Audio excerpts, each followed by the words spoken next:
ang Diyos hindi mo lang kasama kapag may breakthrough. At ang Diyos hindi mo lang kasama kapag may challenges.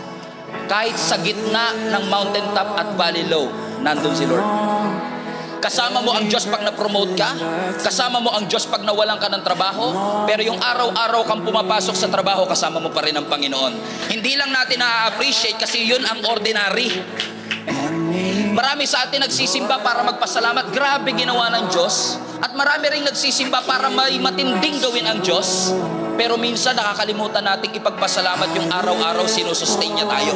Yung araw-araw may trabaho tayo. Yung araw-araw may nakakain tayo. Yung paglakad po natin kasama si Jesus, kasama din po sa pagpapala ng Diyos at presensya ng Diyos, yung mga simple at ordinaryong parte ng ating buhay. Yung mga average and typical. Yung simpleng-simpleng pagsikat ng araw, kasama mo ang Panginoon. Yung simpleng-simpleng paghinga mo, every second, kasama mo ang ating Panginoon.